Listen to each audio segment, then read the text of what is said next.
Hi there, Madeline Marie. I'm back with Leo Sun, Aries Moon. And to be honest, it's been a crazy month or two, but I also had to spend some time thinking about this one, where I wasn't going to make it all about the compatibility between Leo and Aries, because that's quite complex. So being an Aries, it's a little bit of an interesting perspective on Leos.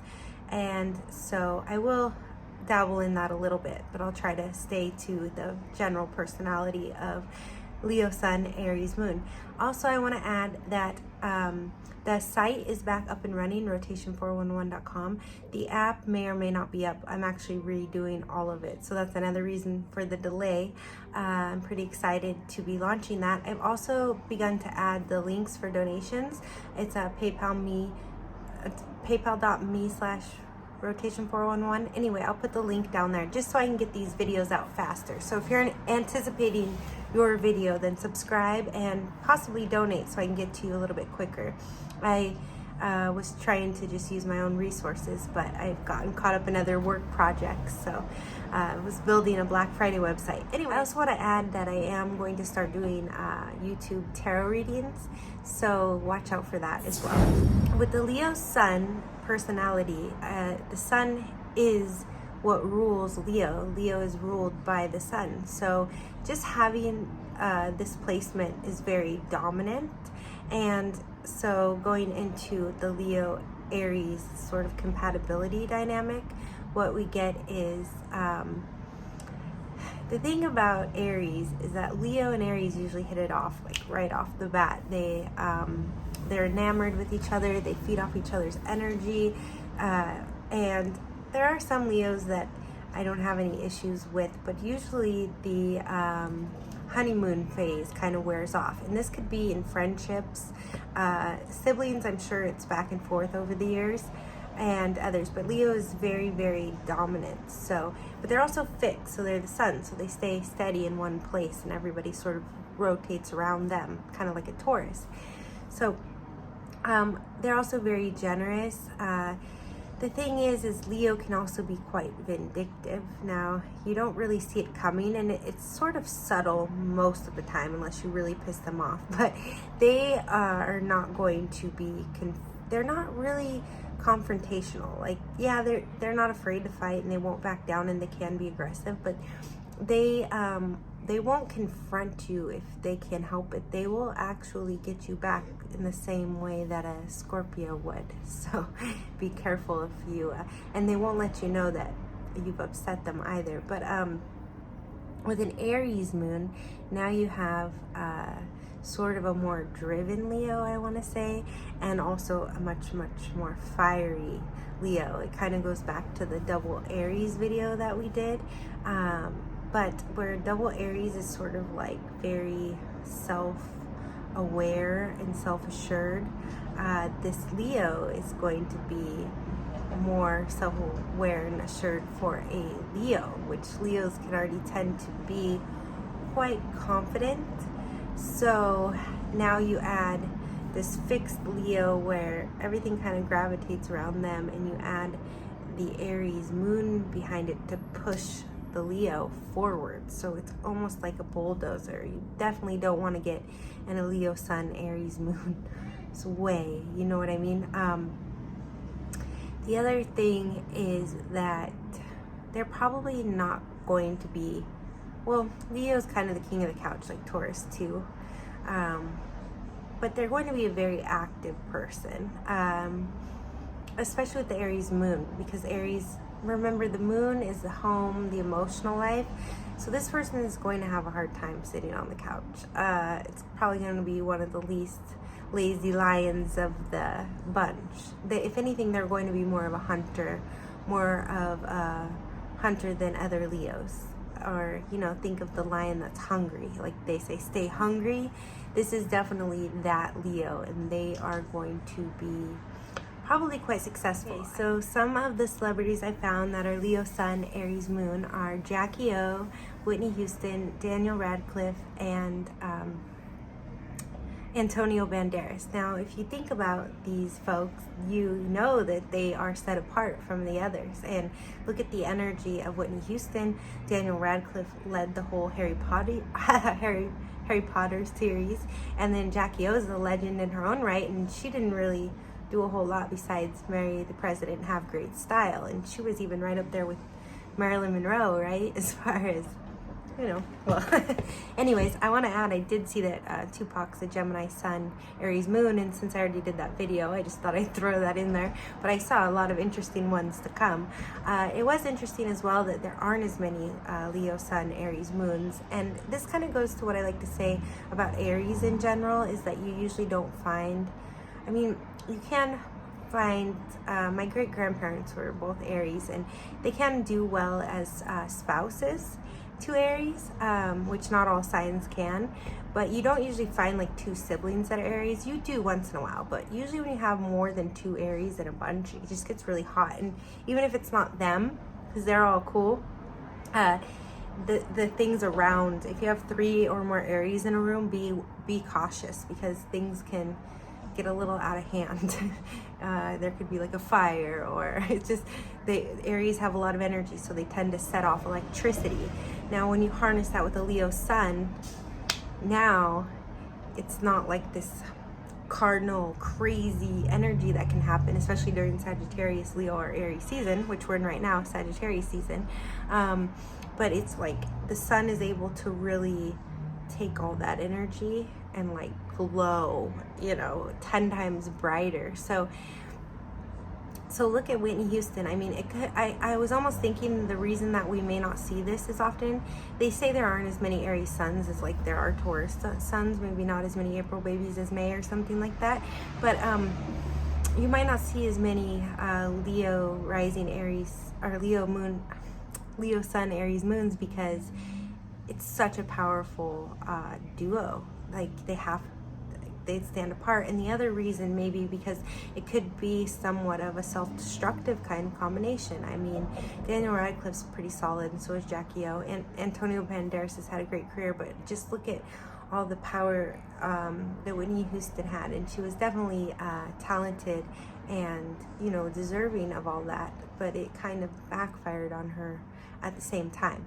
So the reason there might not be as many celebrities is what I'm saying is, even though this duo, the sun moon duo, has the power to pretty much drive anyone to the top of the game, it may be one that tends to cause a lot of people to self-destruct as well. And it doesn't have like any 12th house connotations, but you say you put something in their 12th house, which is the house of undoing, which would be really interesting to look into. Now you see my brain going, I wonder what was in Whitney Houston's 12th house.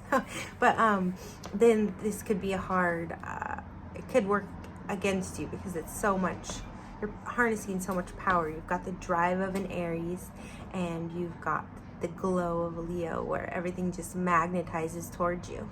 So with that being said, I think I didn't add my trailer onto this video because I just switched phones and I don't have it saved on here, and it's been kind of a delay since the last video. But I do want to say, I do recommend, if you have the time, it's great to skip through, and I'll put the place markers for the rising signs.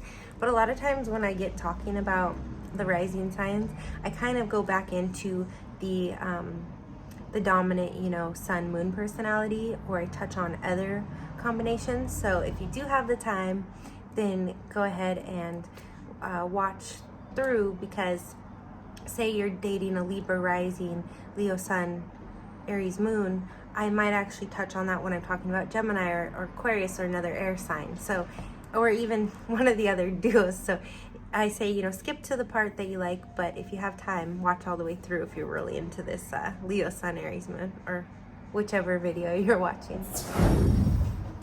Okay, so for Aries rising, Leo sun, Aries moon, I want to say I'm surprised to see so many musicians and musical talents with Leo sun, Aries moon, because we were kind of saying that's the second house, you know, with Taurus. But again, that could be just very powerful second houses, and then you have this powered, you know, powerful sun moon dynamic.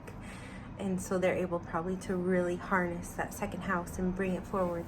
So I see Louis Armstrong has an Aries rising, Leo sun, Aries moon, and that's why I was saying this musical affinity that they have. But I want to say that this is a very, I mean, I was looking in a lot of them. I have to use celebrities for this one because Leo, you know, it's famous now. I was looking and a lot of them don't have their rising signs, so that's hard. On the side I was looking at anyway. So this is such a fireball that when you have the Aries rising, this person is probably quite the chatterbox with all the fire behind them. So if they're not talkative, they're like a master strategizer. They're going to be, depending on like the third house, they're going to be sort of able to come up with the master plan, if you know what I mean. Like don't turn your back on them, especially if they're one of your children, because or they might build like this enormous you know, cardboard box fort in the backyard, and you're like, how did you do that? Probably very creative with the Leo sun. And then the Aries is just so ingenious, you know. And so when you have this as the surface, you have the proper Libra 7th house. Remember, I'm talking about descendants. I did that in the last video. And so when you have the Aries rising, you have the Libra descendant, which is the 7th house, which is relationships, and that belongs to Libra, as I've mentioned in the other videos. So this person is going to have a very easy time with relationships, even though they're like gonna seem to come off very like selfish and possibly stubborn or immovable, and just like very probably engulfed in whatever they've got their mind on. Also determined and ambitious, very, very determined. So and with the Leo sun, there's really nothing that could stop them. If they want to do something, then the whole universe will probably back them up, since everything goes around the sun. But with that Libra 7th house, they're just gonna be able to really work well with others, regardless of these personality traits that wouldn't normally be so complementary to relationships.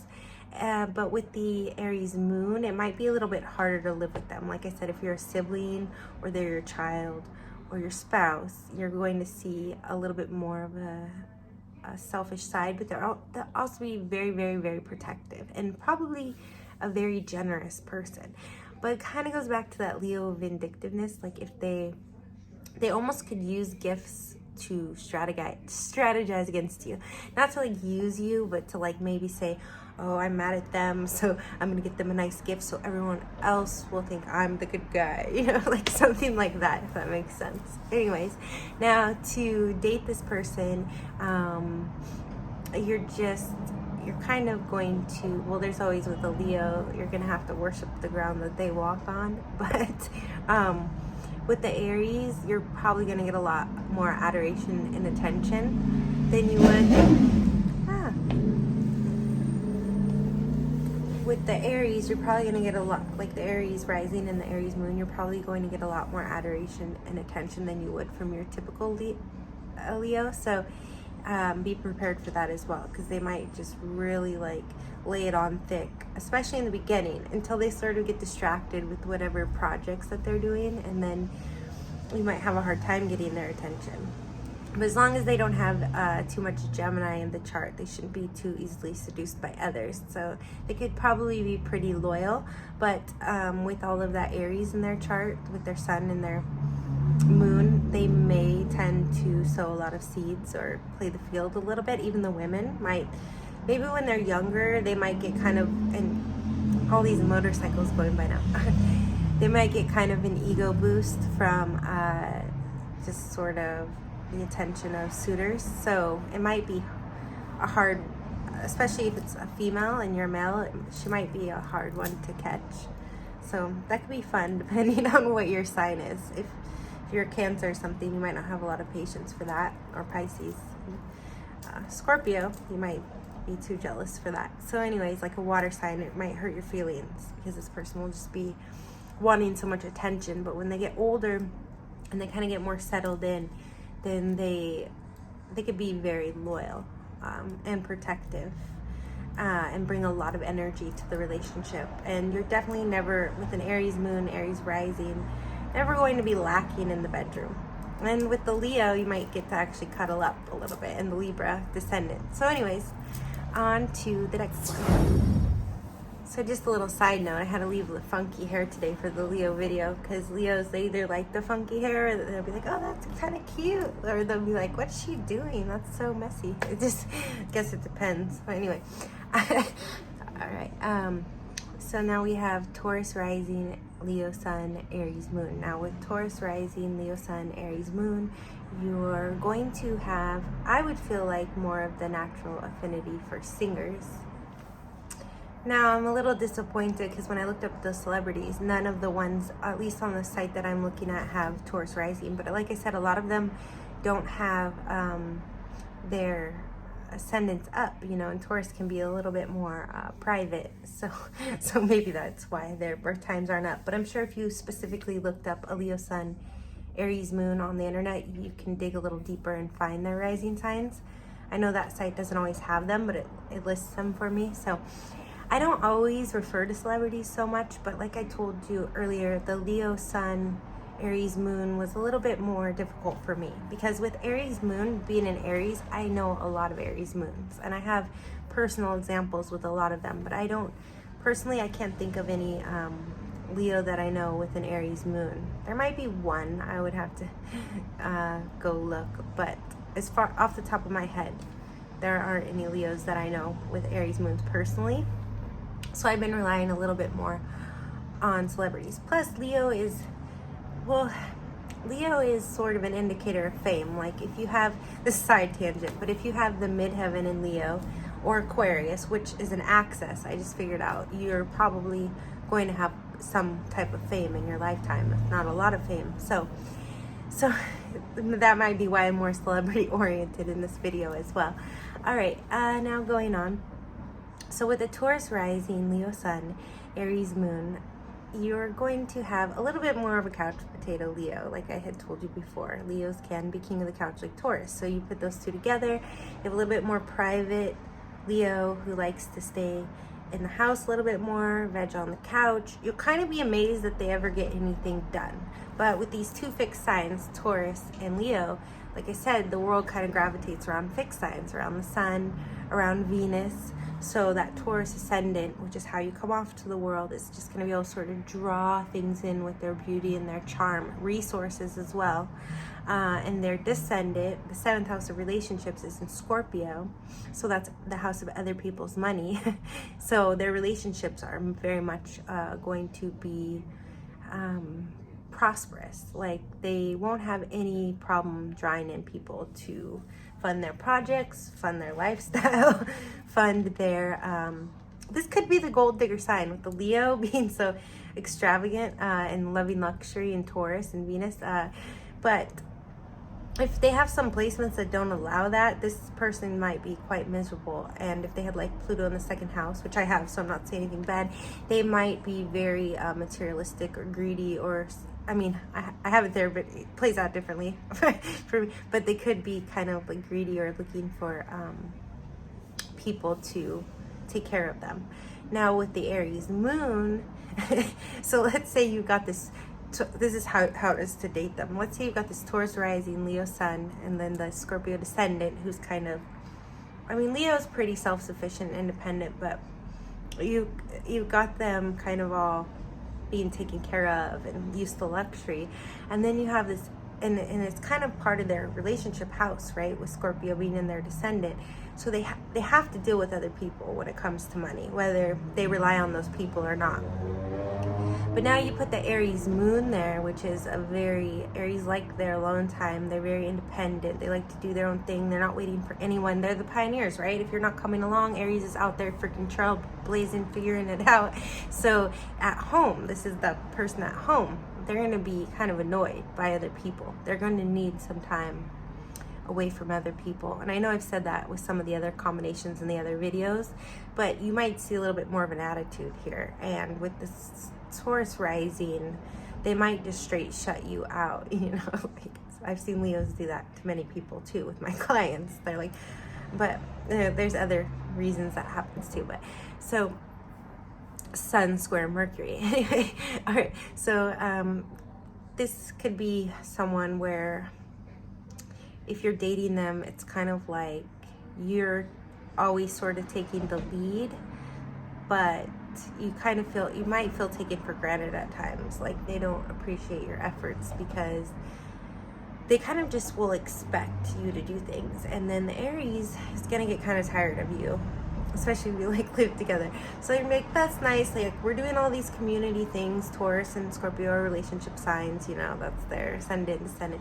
Leo, you know, is generous, likes to be around people, but Leo can like their alone time too. So then all of a sudden it's kind of like, oh, I really need some time to myself. But they're not gonna tell you because they have too much pride with the Leo and the Aries. So it's just gonna be like, all right, yeah, I'm gonna go disappear for a little bit, and you're gonna be like, what? Especially if you are like a Pisces or someone, because you were drawn to that Scorpio descendant, your feelings could get hurt here. Leos can hurt a lot of feelings, and it's not, I mean, this, I told you I have this Aries perspective on it, and it's not because, it's not always intentional. Like I said, don't make them mad because they will vindictively get you, but see, Leo and Aries is supposed to be like this perfect match, but don't get me started on that. So, and I have seen it play out like beautifully. I guess it depends on, I have a Virgo moon. I'm probably too analytical for them, but so to be with them, it really depends on your signs. Like this person is probably going to have a lot of people just sort of eating out of the palm of their hand and donating. And if they do decide to do something like charity, they're just going to be one of those people that have like a ton of people backing them up. Like, oh, let's go do a charity project. And everyone, oh, okay, man, I want to help, you know, or let's build a house, Habitat for Humanity. Like they're going to have 100 buddies show up, you know? So, it's going to be a very social person, but at the same time they're sort of be like on the couch. It's like the flop house where you have like the king of the household and then everybody's like circulating through. That's probably what their home is like. But with the Scorpio descendant, like I said, sometimes you'll show up and nobody's gonna answer the door. Where did everybody go? So it's kind of like this duality here when you have these very outgoing Aries sun, Leo sun, Aries moon, sun and moon are powerful, but then the ascendant descendant playing more introverted characters. So there might be almost, this person might seem bipolar sometimes, or their life could seem kind of like a dichotomy. I don't think they would totally be so far as living a double life, depending how much Gemini or Pisces is in the chart. But yeah, there's definitely two sides to this person, and if you can adapt to both sides, maybe this video helped you understand if you're cross watcher trying to figure someone out with that Taurus rising, Leo sun, Aries moon. I want to add really quick, because I meant to say this. Remember how I said a lot of these Leo sun, Aries moon seem to have like a natural affinity to music, and I'm not quite sure what's going on there, but this Taurus ascendant probably would be one of them.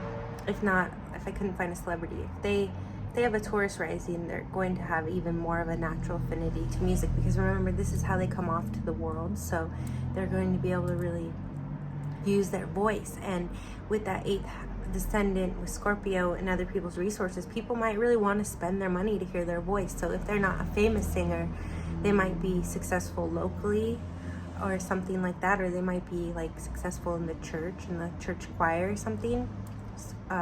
They might even be able to be like a great music teacher and make money through their voice. So I just wanted to say that.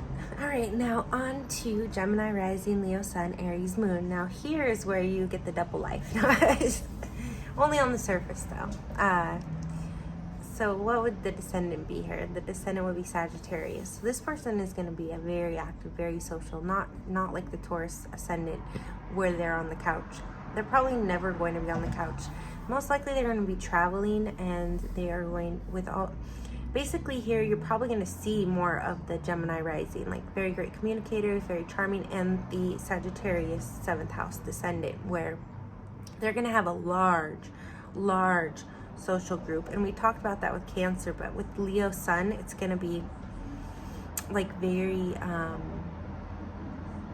not just like spread out, like with the crab, like reaching out. It's going to be like very dense. This person, with that Gemini rising being very, very creative, and that Aries moon driving them and keeping them, you know, not getting so homesick, because Aries can like to be in the home if they have certain placements, but in Aries moon, it's just not someone who's going to be, I mean, Aries are very creatures of habit. I was watching something on Hugh Hefner, but he also has water in his chart. So this is all positives, like in some of the main placements. You've got positive ascendant in Gemini, positive sun, positive moon, positive descendant.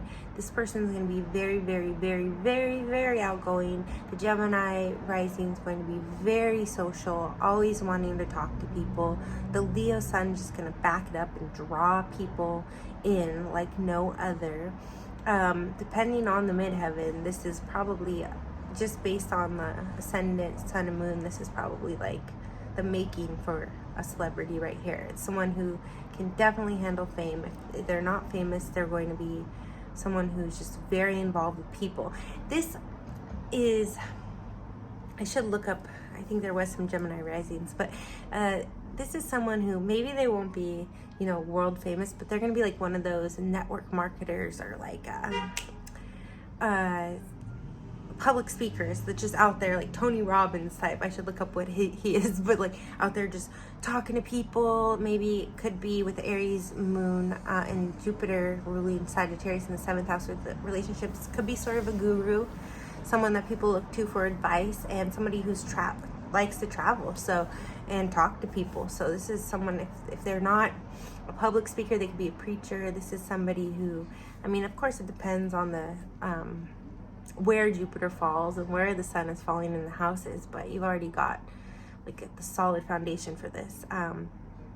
Even if they're like in some other field, like say this is the person where, say they're a hairdresser or a lawyer or something, they're not really going to spend as much time. Like Gemini is very creative, so they will, and Leo and Aries are very talented, so they will learn it, but they might actually pick it up really quickly with Mercury and Gemini on the surface. So they're going to be the ones that are out there like brand rep, you know, out there just pushing things, driving things, and not so much that Leo fixedness is only just going to bring more opportunity.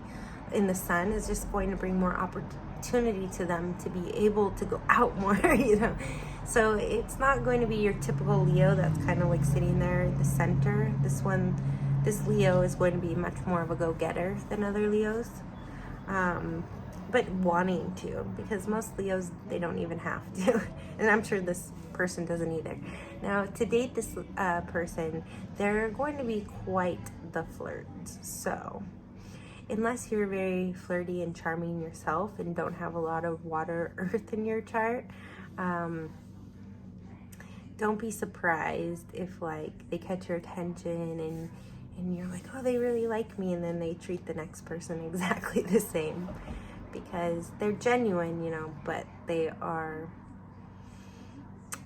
just so going to be fixated on the next thing, and talking to people and moving. They're just, their energy is, they could seem like, if you're picking up on the Leo sun, they could seem,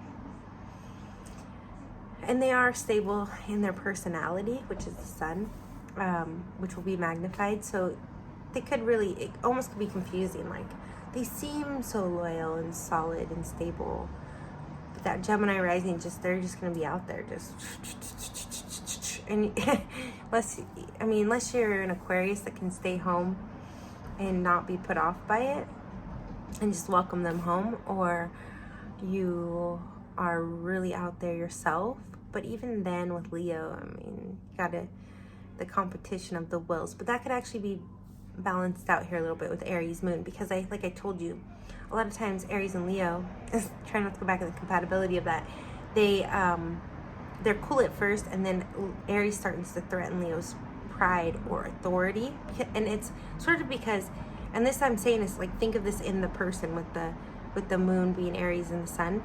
it's sort of like Aries is just wanting to go and do things, and their mind's all on this stuff, and then Leo's like, but they're getting in Leo's way, or Leo's in their way, and so they can kind of, not butt heads, I don't like to say with Leos because they're lions. I just say butt heads with like Taurus, Bull, Capricorn, Aries, you know, because they're signs with horns.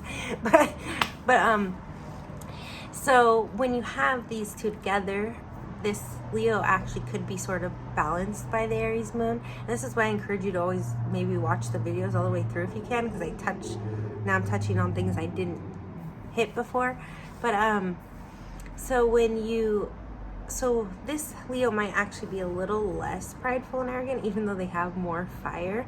But then you add like that really charming, chatty Gemini on the surface in the ascendant. Now it's almost like such a solid person that it's like, and then you put the Sagittarius traveling, you're gonna have to be like a very, very, very confident, intellectual person in yourself to, it's sort of like the two holes thing, which I don't always agree with. I like twin flames. I like, you know, you're both half of the same atom. But anyway, it's like definitely going to be one of those, you need to be two holes. And I do think an Aquarius would be a great match for this kind of personality. Probably because my Aquarius friend was always telling me about, oh, two holes, you know, not two halves, whatever. All right. So on to the next one. So if you've watched any of my other videos, you already know what I'm going to say about Cancer rising. So I'm done. No, I'm just kidding. All right. So Cancer rules the 4th house, which is family, right? So what's a Cancer rising, Leo sun, Aries moon going to be like? Well, Aries is very protective in the moon placement, like we've talked about in the other Aries moon videos. And Leo is very fixed, right? They're the sun, they're a fixed sign. Now, so it's going to be, it's kind of funny here. I'm noticing this more with Leo because Leo is fixed. These risings are changing, you know. So with Aries, you have like a very out there kind of person. With the Aries rising, and then with the Taurus rising, you have sort of more of the king of the couch, but still motivated with the Aries moon.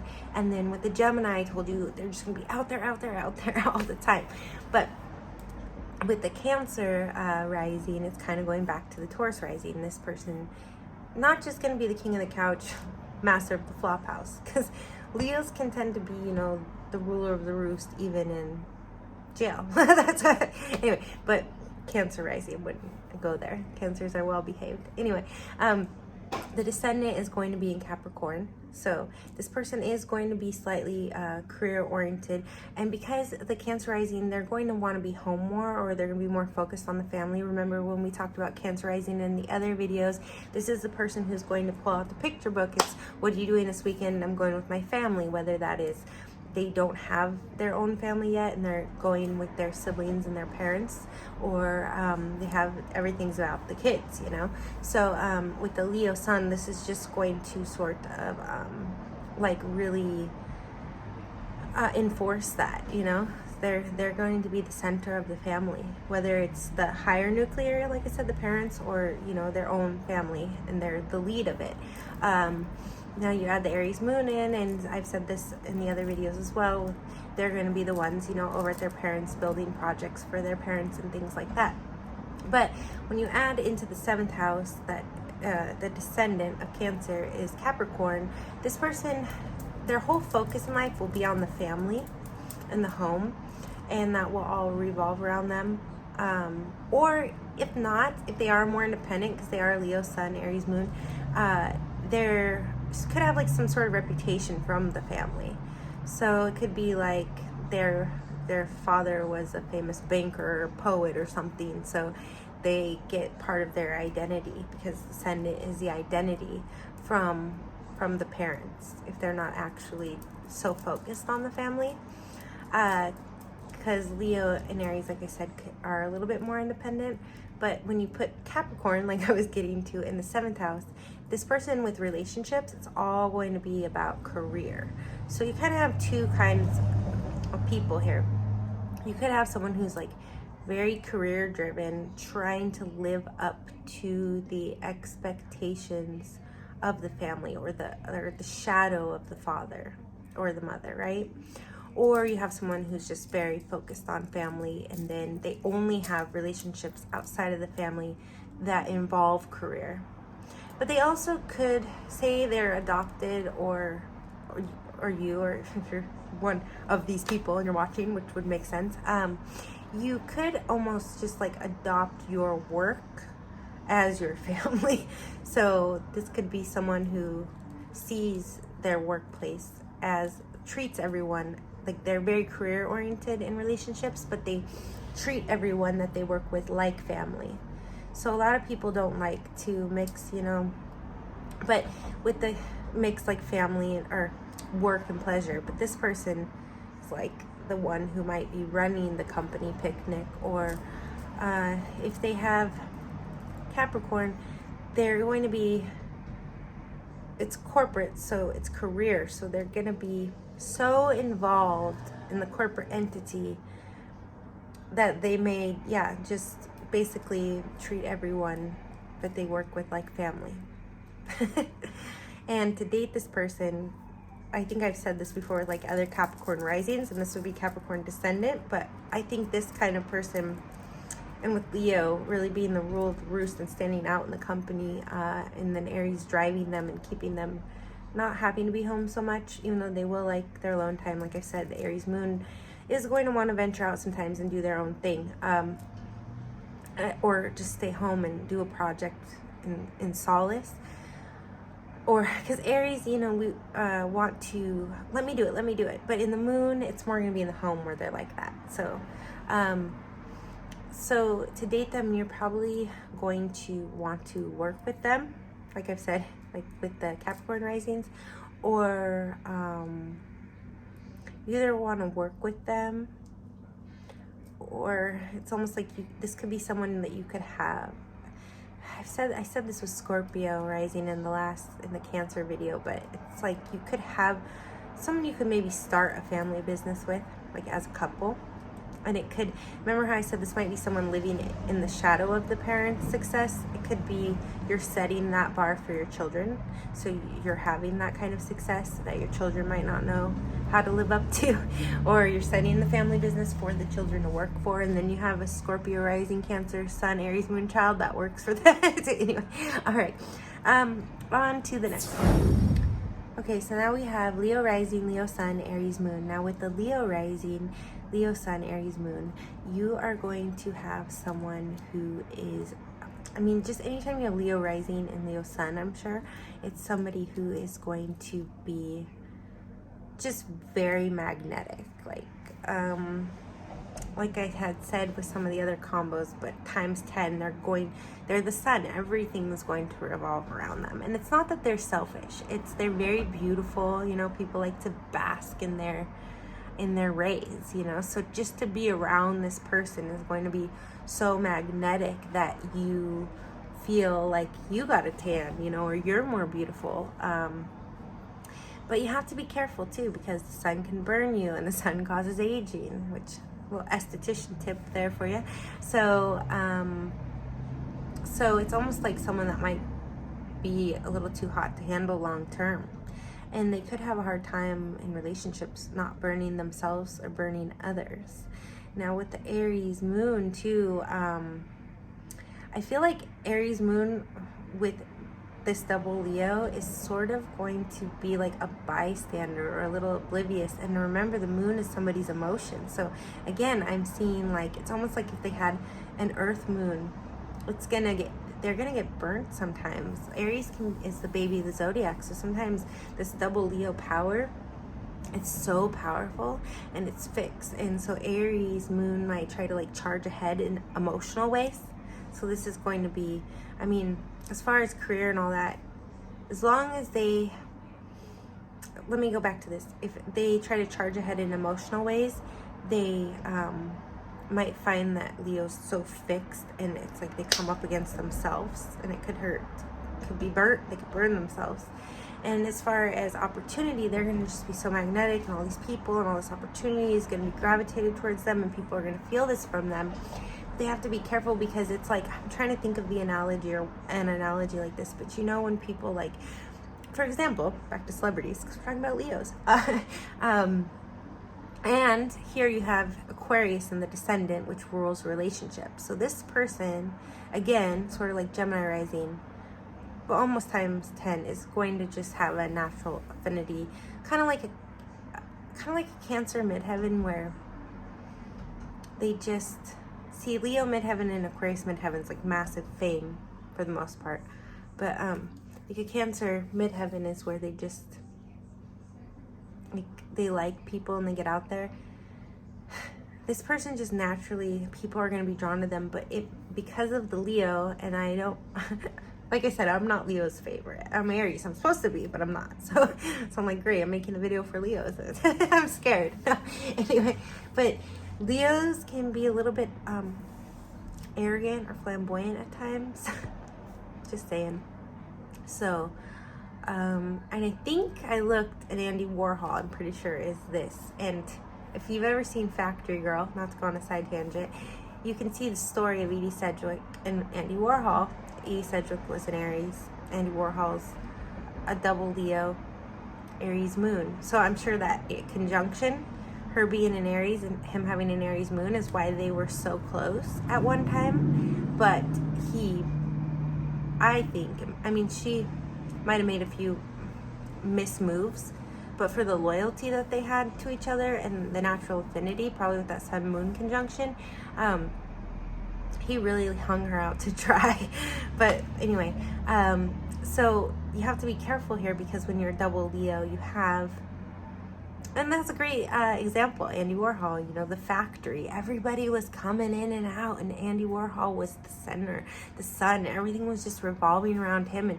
And it kind of goes back to when I was talking about Scorpio being the 8th house. Like, Andy Warhol didn't really have to use many of his own resources. So here you have Aquarius 7th house, so you have a lot of other people around, humanitarian, and it was like all for the art. It's very creative. So you can sort of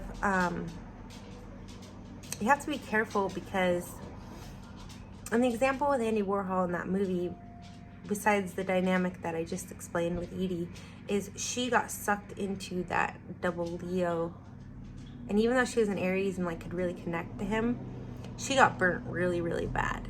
So that's what I'm saying. The sun, it's like you bask in its glory, you get more beautiful too, but you got to be careful in a relationship with this person, because you two could be like this, and it may be totally inadvertently, but they are just so big and so bright, and they have so many people around them that you could get burnt really, really bad.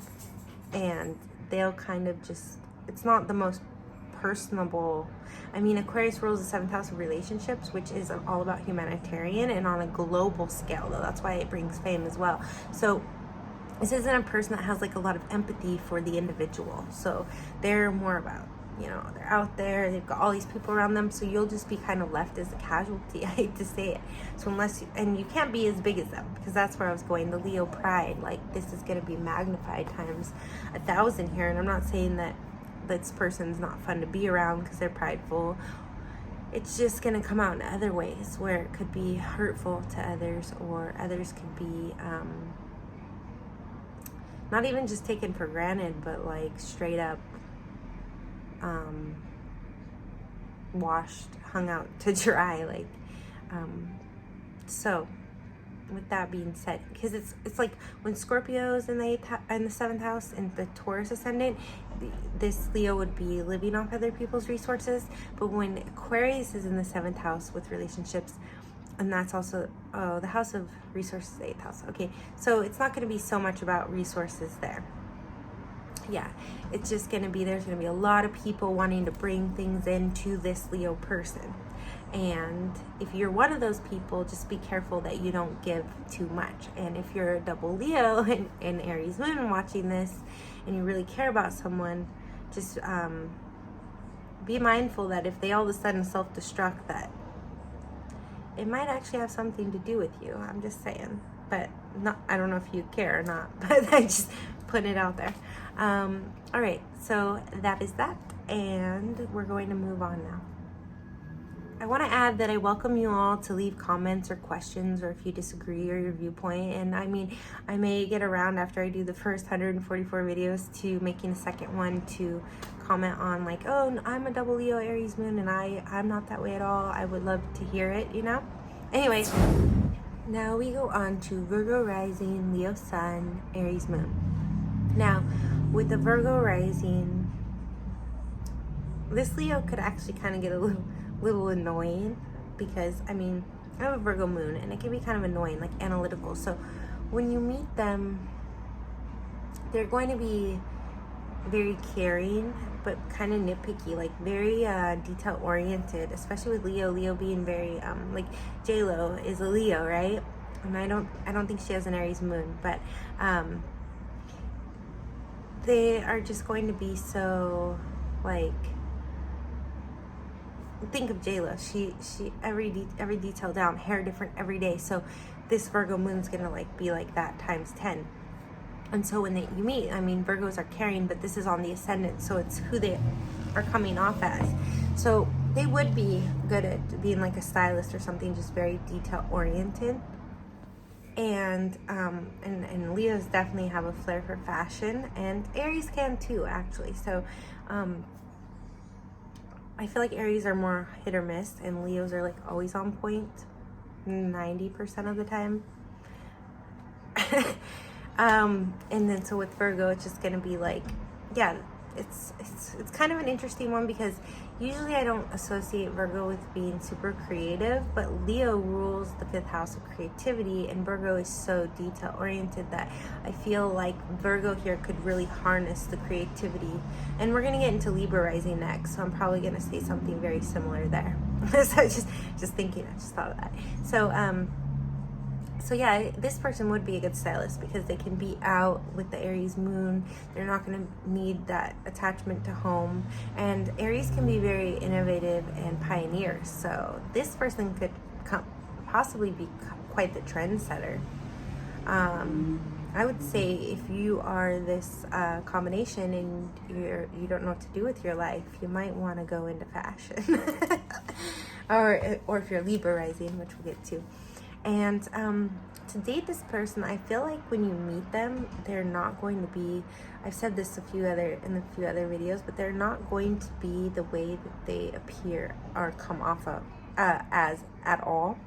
So when you meet the Virgo person, upon first impression, they're going to be either very well together, or sort of like the teacher's pet, like very nitpicking, like, gosh, like that person annoys me, like if you have a class with them, because they're always on top of everything and so organized. But when you meet the Leo, it's gonna be like, oh, well, do I even like this person? Like, is that person even like you? Because you're gonna be so much, you know. And then when they get to the Aries, they're gonna be like, gosh, you're such a hot mess. Like, your house is a mess, but you come off so prim and proper, kind of like that. So and to date this person, I feel like this person could make a good parent, because they're like organized and centered, but I also feel like they wouldn't really have too much of an interest in being a parent also. So I mean, there might be there's some nurturing tendency with Virgo and Leo and Aries, so they could be a very good parent, that's what I'm saying. But to date them, I feel like it's detached. Like, this is the person where I feel like, unless that Virgo ascendant, which is very much on the surface, you know, connects with some kind of earth sign, they're probably going to be more of like the person that wants to do co-parenting. Like, let's do co-parenting. I'm very independent. Virgo's very independent for an earth sign, and they're mutable, so they don't make up their minds that easily. They have a lot of crushes on different people, especially in the ascendant. So what's the descendant here? Pisces. Yeah, it's that's gonna be like a very, Pisces is the 7th house of relationships. So it's like, when it comes to relationships, there will be like a spiritual side to them, and like an ethereal, almost hard to read though, where people, they might even be a little sensitive under the surface, like, I really feel like I want someone, but No one knows how to connect to me because I'm just such a strong personality. So maybe they do end up being parents, but it's like gonna be a total co-parenting situation where they can have a lot of control over everything. I don't really see this person being like a huge team player unless it's work oriented, which is very Virgo, you know?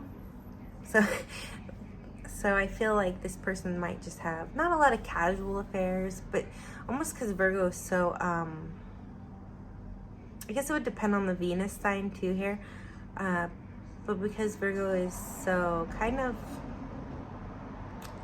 I have a Virgo moon, and so it's like, they kind of really like sanitation. So maybe when they're younger, they'd be more open to different partners, but as they get older, they're almost not going to want to deal with Virgos can be. Anyway, they're almost not going to want to deal with too many people. So I feel like there would be, with the Leo sun and the Virgo rising, a little bit more of a control freak here.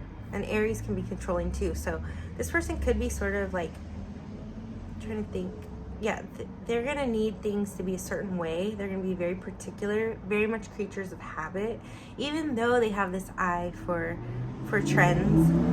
So they might just have like 4 people or 2 people stashed away for their intimate needs. And if they do have children, it's going to be co-parenting kind of situation. I'm not saying they couldn't have a household or be a husband or wife. They could. Like, if they want to, they could step into that role and handle it very efficiently, very well, very organized. So don't get me wrong, but I don't feel like that's really, even if they think that's what they want, especially with the Pisces in the 7th house, they might think that. It's not really the way it's going to be. Like, their personality is kind of going to conflict with that. So if they do wait longer and they get older, they're going to kind of be like, I'd rather just have things be organized in the way that I want them to be. And so if you want to be with this person, you're kind of going to have to meet them on their terms, and they're kind of going to set the way that it's going to be. If that makes sense. Okay, so now we go on to Libra rising, Leo sun, Aries moon. Now this person, like I've said in the other videos, Libra rising is very symmetrical, very attractive, and very charming and very graceful. We mentioned Taurus is ruled by Venus. Well, so is Libra. But Libra in the ascendant really embodies the beauty of Venus. So you add that with Leo, and like I referenced before, like J-Lo, great fashion sense, just really drawing people in with that Leo sun, because Leo is the sun, it's the proper place, it's very powerful. The Libra rising is just like this, embodiment of Venus. And you got the sun's bright glow behind her. So this is going to be a very, very, very attractive person, regardless of any other. Even if, let's just say, which I doubt, that they're not attractive, they're going to still come off attractive. So say you don't think this individual is attractive, or even you are this individual and you don't think that you are attractive, you're still going to just naturally draw people in. You're going to get a lot of compliments. And with the Aries moon, you might not care so much about it, but it will kind of empower you or drive you, the compliments. Let's see here. Your descendant would be Aries. So yeah, you might not let it all go to your head. It's sort of like a Leo, like basking in the sun. It's gonna feel good, all of the attention, and it's gonna be gratifying, but it's not going to be like you need it, because you got this Aries moon and Aries descendant. Now, maybe with some of the other moon placements that are more sensitive, you could become a little dependent on this kind of attention that you get being a Libra ascendant, Leo sun. But in this placement, it's kind of been like all cares to the wind, like, oh, thank you, whatever. So it's not really going to go to your head. You may get times where people feel compelled to criticize you and just maybe like some jealousy, depending on like where Lilith is in your chart. So that might sting, not sting like as in, because you're pretty solid. It's more where it's going to throw you off or make you angry, possibly, like screw you, you know, like why did you have to be like that? But and so that could almost make, because people will see like your vanity as a weakness, it will maybe make them attack you, and they want that reaction where you're gonna be like, screw them, da, da, da, they're assholes, and then that will kind of work in their favor though, what other people will be like, oh yeah, you are arrogant, you're a Leo, you know. So just be mindful of that. Also with the Libra rising, you might have a little bit harder time making up your mind about things, but you'll always want to be like fair and diplomatic. And as a Leo, people will come to you for authority. The sun is very authoritative, so they're going to come to you seeking guidance probably a lot of the time. And sometimes you'll be like one of those where it's easy for you to give advice to others, but it's not that you can't take your own advice. I think you're probably pretty self-assured type of person, but it's where it might be hard for you to decide on things a lot of the time. Now, when it's important things, I don't think so much. And with the Aries moon, once your mind is set on something, you're going to go full force ahead with it, especially with the power of the sun in your corner. But it's going to be where at times it'll almost be like out of character for you, where you're like, why can't I make up my mind today, or why can't I make up my mind about this? And that's that Libra rising kicking in. So anyway, and it might have to do more with like superficial kind of decisions, like what color should I get? Whereas when it comes to like relationships in your life and what you want, you already know, like you don't even have to question. And when it comes to relationships, if you're single, you might see that too, where you have a hard time deciding. But at the same time, I think it's more you're going to have a hard time deciding because you have so many options. So if you like a person with this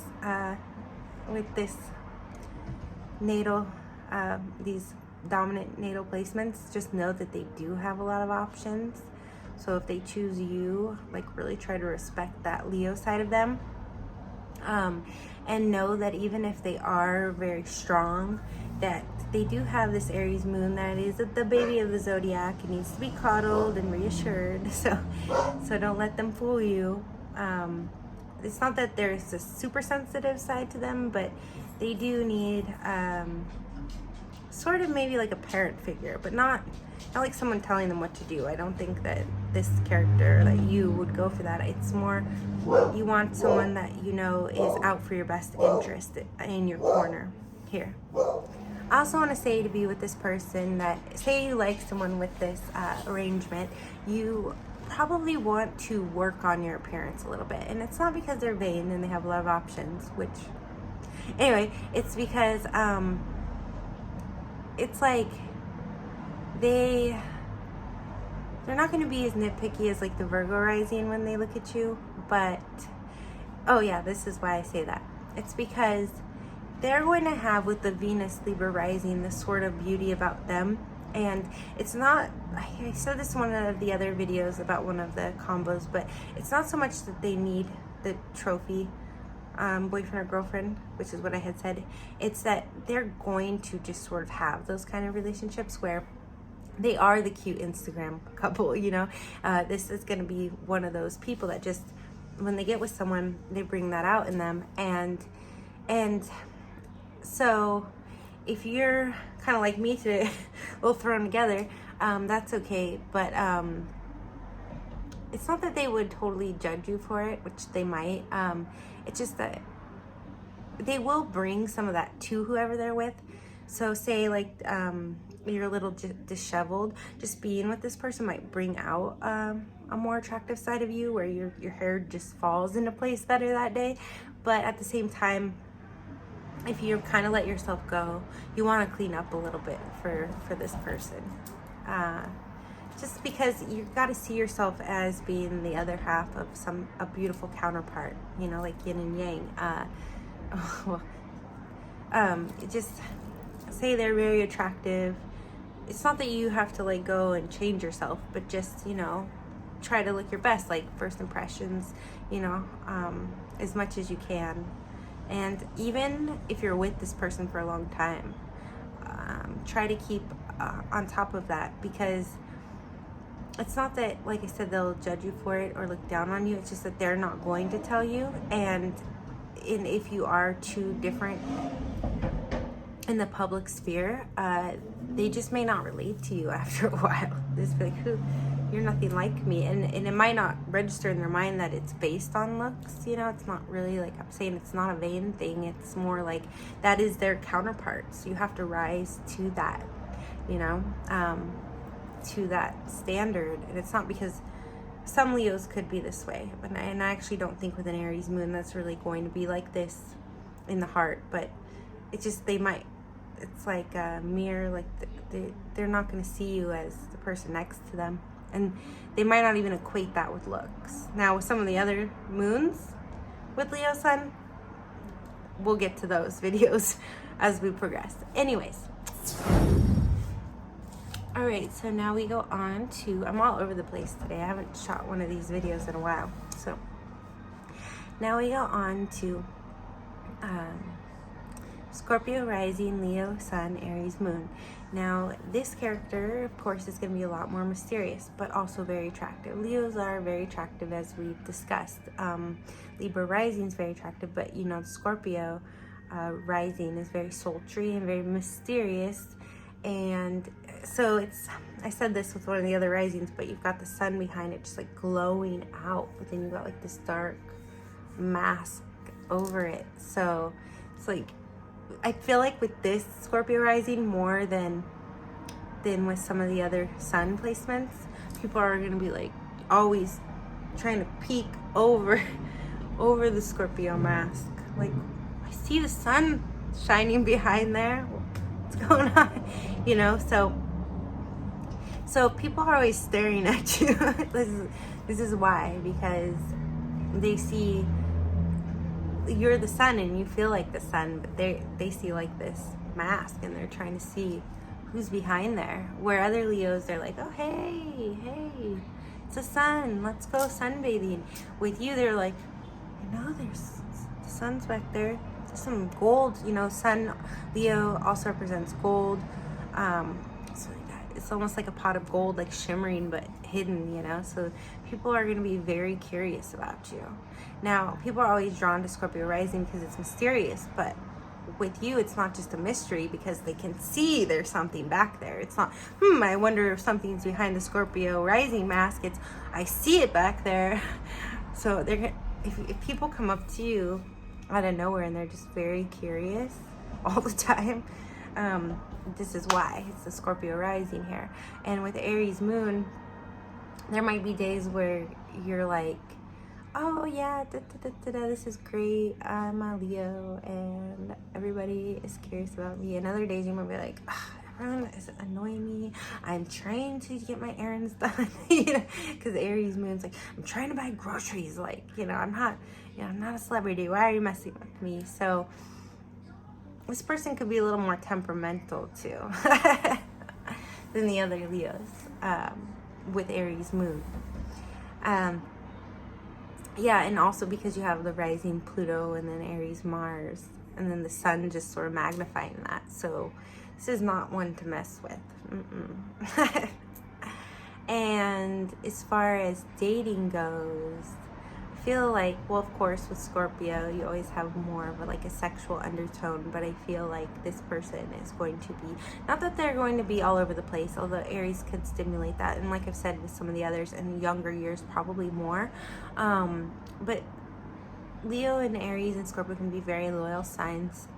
Scorpio and Leo are fixed, so they can definitely be with one partner. I feel like this combo, as far as Aries moon, Leo sun, can probably stick with one partner more so than others. And you have Taurus in the 7th house of relationships. So yes, this person can be very committed, but it also comes back down to resources as well, because you have Venus, Taurus in the 7th house. So this person either, and I think I kind of said this in the last video to some extent, but it's a little different here. I feel like here it's not so much like other people's resources, it's more this person might give too much of themselves to partnerships. I could see that here. Yeah, so, and they could even feel isolated at times. Like, you know, I'm a Leo, and everybody loves me, I'm an Aries, and I want what I want, but I've got this Scorpio, Taurus, access with the ascendant descendant, and we'd mentioned that with the Taurus rising, but here I feel like it could be a little bit more smothering for the Leo Aries energy. Where before I said if you're with this person, it'd be sort of like being with two different people sometimes, like more of an introvert versus an extrovert. Here I feel like that is going to be more of an internal conflict for this person, where they feel like smothered, like, oh, I know I'm all this shiny Martian energy, and yet I'm like confined and hidden, and I'm tied in all these relationships because Taurus is in my 7th house, so they can feel stifled at times. And if you are someone that is relating to them on that Scorpio Taurus axis, you could enhance that stifledness, and Leo and Aries could definitely push back on you. But if you're relating to the Leo and Aries side, it might be harder to do because you're not going to see that side of this person at first. So unless if you are Scorpio rising, Leo sun, Aries moon, just know that most people aren't relating to you off bat. So you might sometimes feel like the people coming towards you are nothing like who you feel like you should be with. So your options are there, but it almost feels like it's like with women when they're like, gosh, like all these guys approach me, I don't like any of them, and when I like someone, they don't like me. But with you, it wouldn't be so much when you like someone, they don't like you. It's just a lot of people are going to be coming at you, curious about you that you have no interest in at all, you know? And so that could be really annoying. And so sometimes it might be hard to find the people that you like in the midst of that. So there could be times for you where you feel like you don't like anyone, which would be kind of scorpionic too. All right, so if you like someone like this, take an inventory, or if you're with someone, take an inventory of your own chart, because if you are more Pisces, water, earth, you need to learn how to relate to the fire in this person's chart. And if you're fiery, you need to understand that this person's way of relating in the world, their mask that they wear in their relationship house, is much more earthy, watery. But yes, that person that you love, that fireball, is still the core. All right. So now we go on to Sagittarius rising, Aries, Leo sun, Aries moon. Now here again, we have a fireball. Okay, we have all of the qualities. So we have mutable on the surface, fixed as the core, and cardinal as the moon. Now this is a little reversed. I feel like it would be ideal if we had cardinal on the surface Aries, you know, the person out in the world charging forward, and then we had Sagittarius mutable in the moon, because the moon changes, mutable, adaptable, but here we have it reversed. So what's going on here is there was a loud car. I don't know if you can hear that. It's a new mic. So with here, you might feel like people don't take you seriously sometimes, because Sagittarius is very intelligent, and you know, it's ruled by Jupiter. It rules the 9th house. It likes to talk about wise things, but it can kind of be not as solid, kind of shifty. And so you could come off that way to people, like you're kind of shifty.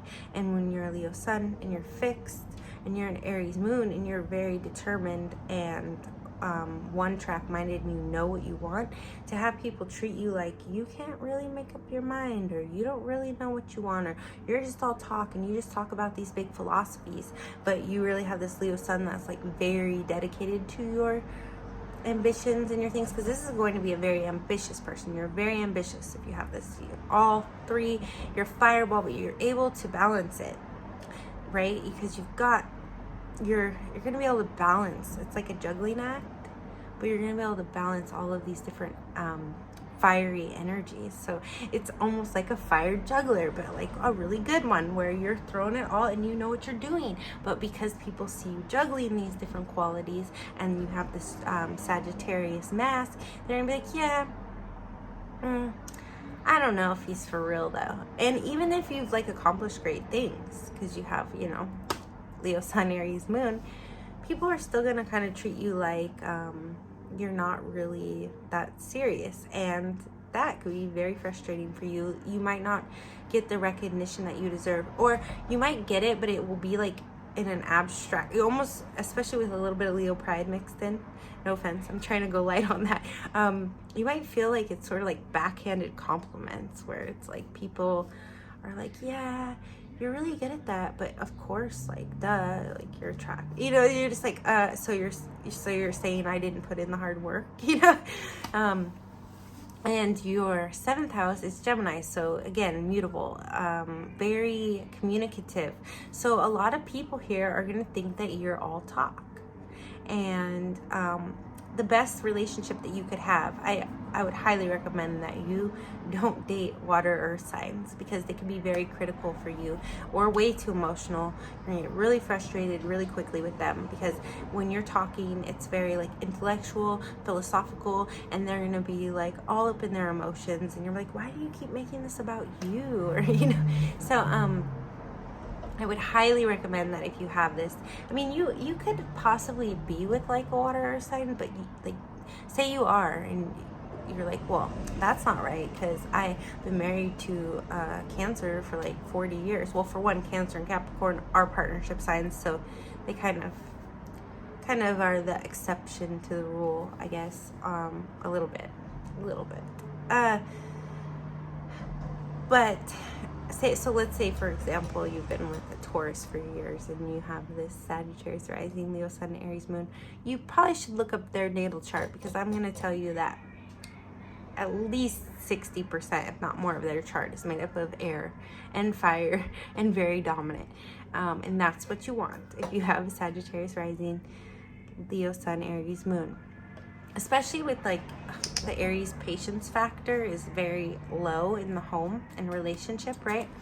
And the Leo Sun isn't really sensitive, but I just feel like this Leo combo is going to be not sensitive, like emotional. Like I just said, they wouldn't go well with an emotional kind of person, because they're way too philosophical with that Sagittarius Gemini thing going on. But sensitive in like an ego way. And I'm trying not to go like, oh, Leos are arrogant and prideful, but it's just like I told you, you're gonna get backhanded compliments here and stuff. So it's not that you're self-conscious, but it's almost like the world's gonna treat you like you are. So it's just like you're gonna just get annoyed with it after a while. And if you're with someone that doesn't relate to you, it's just gonna compound that. You're just not gonna have the patience for those kinds of interactions. You know, you got shit to do. You're a fire sign, you're triple fire. You're gonna have a lot of ambition and you can do whatever you want, but just know that if the world is treating you a little funny, it's because they're not seeing that Leo Sun. They're seeing like this Jupiter that's like got all this luck, and you're lucky and you talk a lot and you just got everything because you didn't put any hard work, you know. It's like they're just not going, the world's not going to fully comprehend you, and you're not going to get all the recognition that you deserve.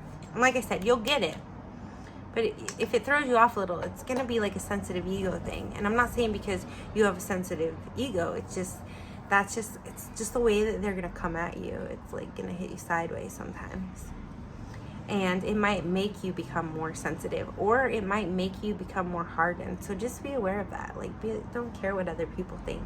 You know that you're talented, successful, and you got everything in your chart backing it up. You got communication, you got philosophy, you got ambition, you got drive, you got the fixed Leo. So you got it all. So don't let the people talk like about you, depending to where your Lilith is and your midheaven and all of that.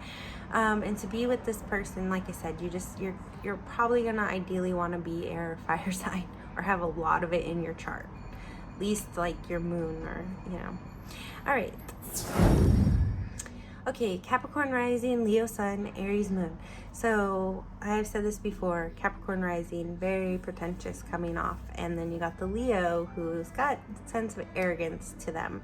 So kind of how I was saying with Sagittarius rising, where people are going to give you backhanded compliments and not totally understand you or think that you're all talk.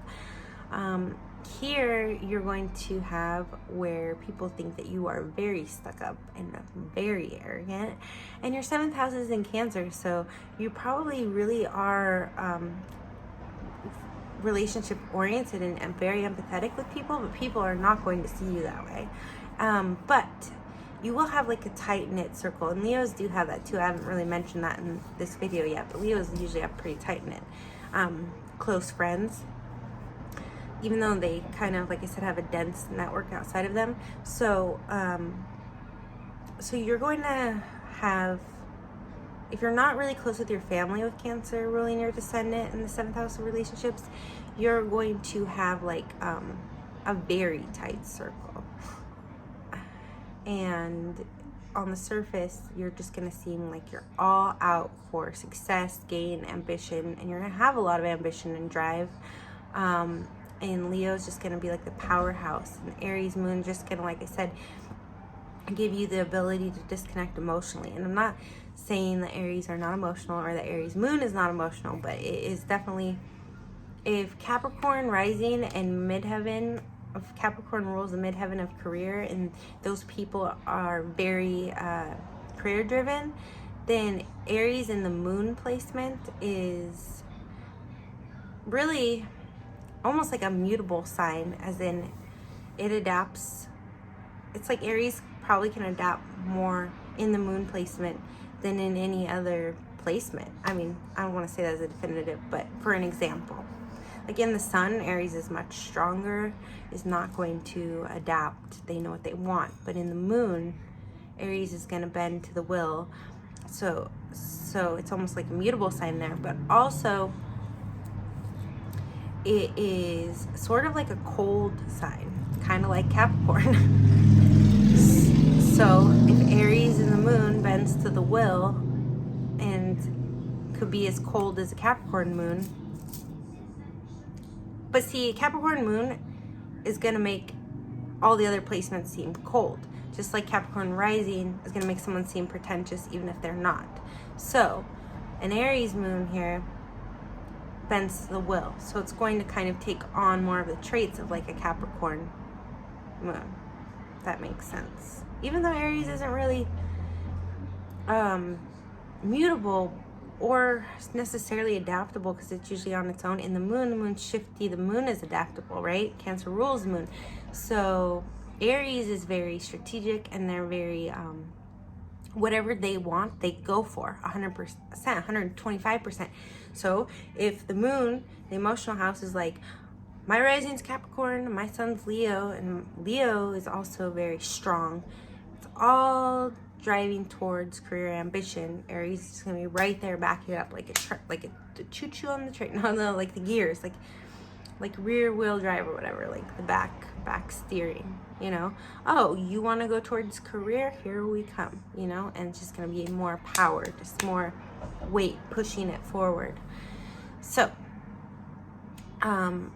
emotionally, this person is not going to be the warmest. Personality wise, they will be, and kind of almost goes back to double Leo, where it's like you probably won't get burned because they'll be so reserved with the Capricorn rising, but it's like you might warm up to them thinking that they're cool, especially like say you have Earth in your chart and you get hit it off with the Capricorn rising.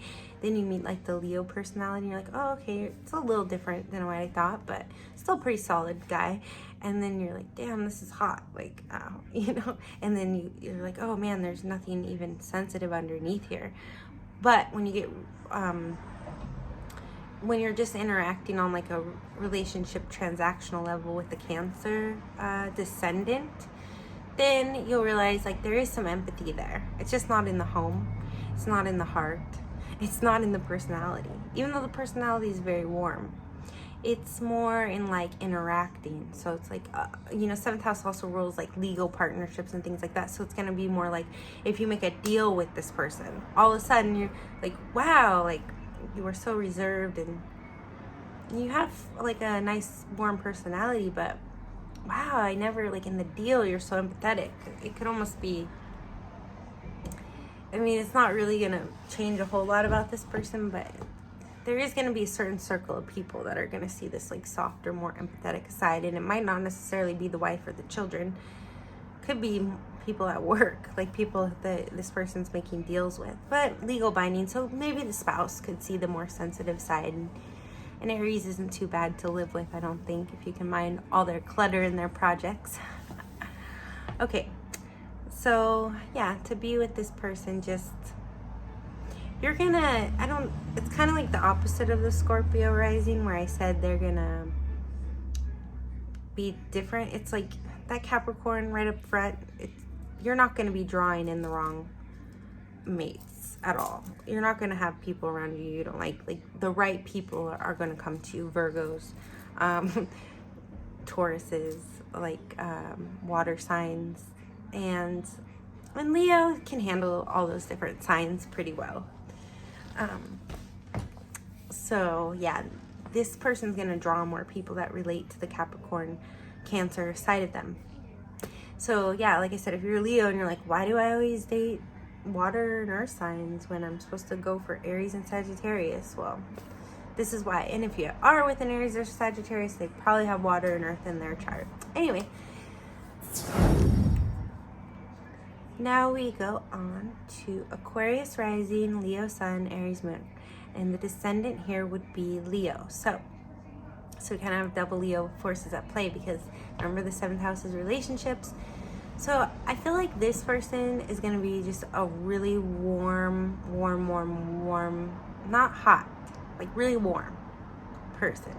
And with Aquarius being on the surface, just like loving people, not like in the Cancer sense where it's like family or emotional. It's just, and Leo and Aquarius are, you know, opposites, so they're very complementary. Not all opposites are, I've said that in other videos, but so the Aquarius, like genuineness on the surface is really fun, loving people. It's just gonna kind of like, oh, now you get swept into like the Leo sun, Leo 7th house, and I feel like this is gonna be one of the more warm Leos. Like all Leos have a warm side to them, but they can be kind of arrogant and kind of like selfish seeming, like we've talked about, and it has more to do with the other combinations. I feel like this is just warm, one of the most genuine. With the Aries moon, I'm gonna say this is gonna be like the most genuine combo for Leo sun, Aries moon.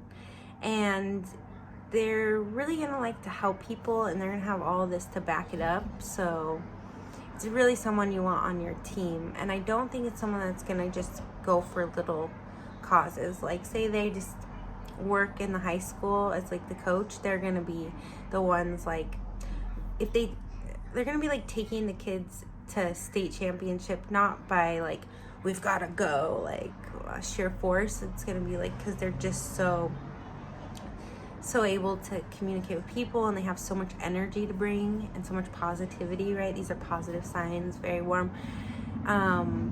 So they're, and then, but I feel like they'll be doing much greater things in the world. And with the Aquarius rising, it's not going to be about recognition, although they will get a lot of recognition. And remember how we talked about Sagittarius, where the recognition can almost seem like backhanded or off kilter? I feel like here, this person is going to get genuine recognition just as much as they are genuine. So if you are Aquarius rising, Leo sun, Aries moon, just keep doing what you're doing in the world. And I also feel like this person, if they have children, it's going to be like super hands-on, almost like a Cancer, but also in a very genuine way. And I almost feel like this person is like an ideal kind of mate. Even no matter really what your sign is, it's probably one of the Leos that's more like a Cancer, Capricorn, where they can adapt to other signs. So I feel like this would be, with the Aries moon, a very ideal mate. I know that I'm pretty sure I know an Aquarius rising Leo Sun, Gemini Moon, and that's another story. But I feel like here, knowing that Leo and the Aquarius rising, and then just having the Aries there to kind of smooth it out, back it up. This is, I would say, like, not a Prince Charming, like, not necessarily someone that's gonna like come in and sweep you off your feet. Because remember, Aquarius and Leo are fixed signs. They're gonna be where they are. And I'm thinking too about like friends of mine whose husbands are Aquarius and Leo, and I'm like always like, that's not my experience with Aquarius is really cool, but it's not my experience with Leo. I feel like these are like, this would be sort of a combo that exemplifies that. So it's not like Prince Charming, but it's like very solid person, very genuine person. That's just what I'm feeling. And so if you are dating one of these people and they propose, snatch them off the market, ladies and gentlemen. All right. All right. I don't know what's up with me today. I'm like bouncing off the walls. All right. So I think I need to eat something.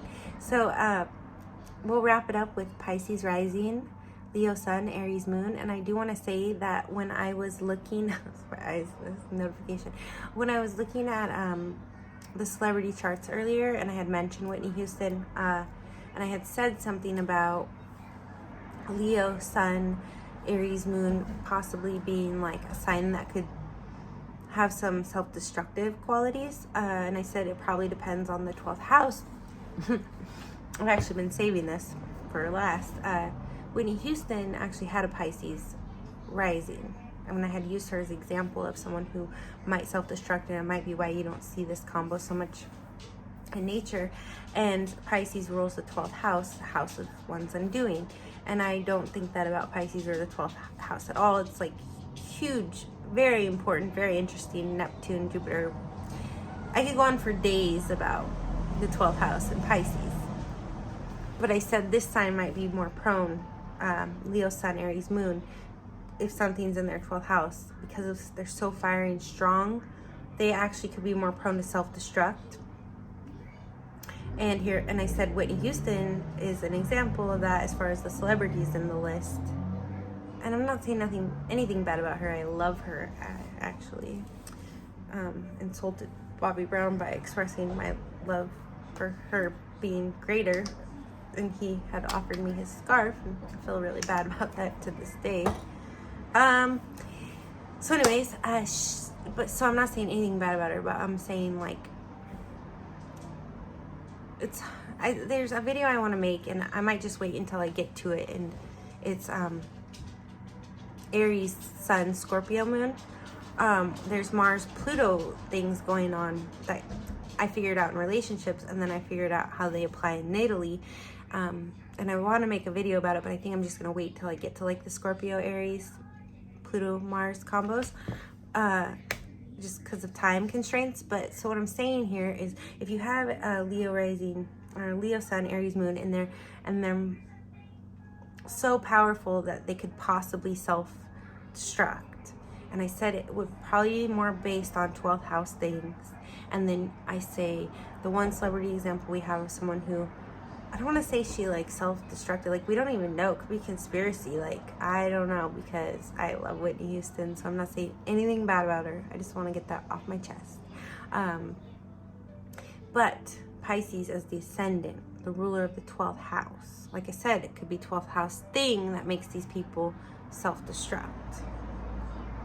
But it's like this dichotomy, because I'm going on a tangent here, and for those of you who are just Pisces risings wanting to know about yourselves, I'm sorry. This is why I tell the other people to watch all the way through. But with that Scorpio Mars thing, Pluto Mars, Scorpio Aries thing, I found that Eddie Murphy actually has it, and my friend that had the self-destructive. You have to wait till that video. Watch out for the Aries Scorpio videos, okay? Anyway, I found that I was like, well, this means death or murder in the natal chart.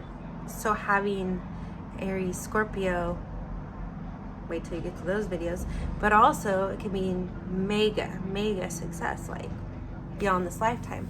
So if this is powerful Leo Sun, Aries Moon person, not powerful like powerful Aries versus Scorpio, which I always say in all my videos.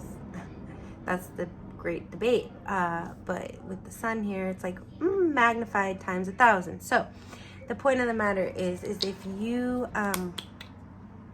add in some 12th house stuff in there, it's kind of the same thing. It's like this teeter between, it's going to be like you have this mega subconscious with 12th house power, spiritual elevation. I think Whitney Houston was like a gospel singer, and she could just bring people to like the next realm with her talent. But also it's 12th house is like, also it's like if it's not being spiritually elevated, it's being destructive. And I've said in the other videos, when you have a Pisces rising, a lot of times you make a great drug counselor or spiritual advisor, because 12th house deals with either great spirituality or Neptune rules like alcohol, drugs. It causes confusion, but it also causes, on the other hand, a fog, because it is the only thing between the veil of the physical realm and the spiritual realm. But when you have 12th house things going on, you don't have a way to control that. It's almost like a Libra out of balance. It's like swinging. So that's why Whitney Houston can bring us all to tears with like basically channeling like otherworldly talent, you know? But at the same time, when it's not in check, which for her it's like a transmutation, it would have had to always be in check. So the pendulum swings the other way. And I don't even really think she was that bad of a drug addict, in my opinion. From like what I witnessed in my life, I don't really think that she had I mean, she obviously had some issues with it, but I don't think, I've seen lots of people that use way worse than her, and I've also seen people that use casually, and I would say that minus like the money and the ability to access it and maybe the freedom to do it, I feel like she was closer to the casual end of it. Maybe the money and the extra time on her hands drew her a little more this way, so sometimes she might have had occurrences or things that made it seem like she was over here. I don't really think that she was over there. And I think she had more control than people think. So it's like all great celebrities that died, did she really die? Or, I mean, like, did she really overdose, is what I'm saying? Or die, like Tupac? No. So I don't want to, like, hurt anyone's feelings or, like, say anything bad about her. But what I'm saying is it's a good example of how 12th house issues could hurt somebody who has such power with their sun and their moon. And so I had said early in the video, 12th house issues could cause someone like this to self-destruct. And I'm not going to say self-destruct for Whitney Houston, but like, sort of like their power could be used against them. And that's what happened, for sure. I'm not saying self-destruct, which is the way that it appears. But again, Pisces, 12th house, fog, confusion. We don't really know, do we? So I think that's a great example of how to explain. And I think I said it in the positive ways too, like Pisces, this Pisces rising. Now my other Pisces risings, I'm like, oh, this would make a good spiritual drug counselor, No, this Pisces rising with Leo, Sun, Aries, Moon is someone who is very powerful and someone who has the ability to tap into the other realm possibly. And I know the ascendant is supposed to be just like the superficial, like how we present ourselves to the world. But I think for me, I figured this out. Having my moon between my 12th and my first house, I almost feel like it's like that veil pulling back. I'm thinking that there's a lot more to the ascendant than we've even begun to uncover. And so it almost is the same thing, like having my moon between the 12th and the first house, which the first house, for those of you who don't know, I don't want to lose you. This is my last little tangent, and then we're done. But the first house is the beginning of the zodiac. It rules Aries, and the 12th house is, and oh, that's my point. Aries is the first house, but the first house is the ascendant, which is what we're talking about through these 12, right? And then the 12th house is the last house, ruled by Pisces, which is the veil. So the veil is here. So like first house is birth, last house is death.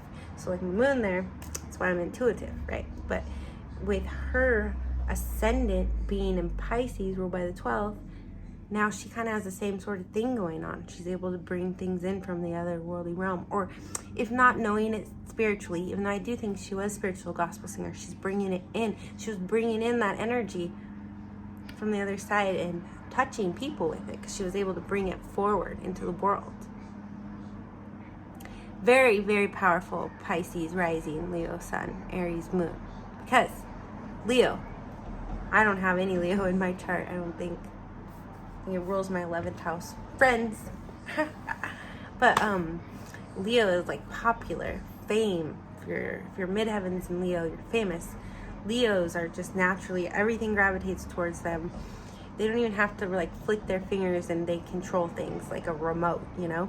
And then you got Aries, the drive, the ambition, and then you got that 12th house thing going on, that Pisces rising she had. So if you have a Pisces rising, Leo sun, Aries moon, my point is, if you made it through my little rant, be careful. You have a lot more power than you realize. And if you don't have like some sort of earth in your chart to ground you, you could get lost in a lot of different directions, whether it's power or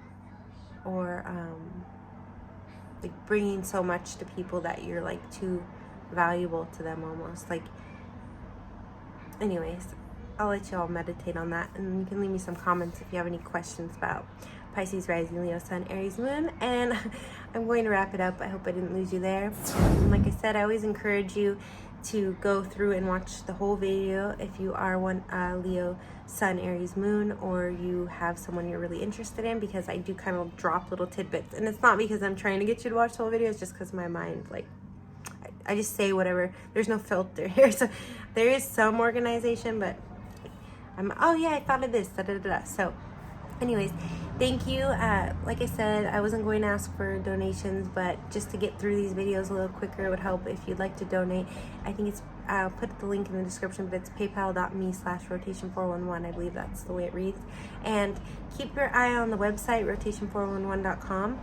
We partnered with Psychics Gold, so I'm going to be bringing you a pretty cool platform, hopefully by 2020. That's what I was building something for a client, and now I'm like finally diving into this, but I'm waiting for people on the other side of the world to help me, so we'll see how that goes. And subscribe if you're curious to see your own sign or your mate's sign.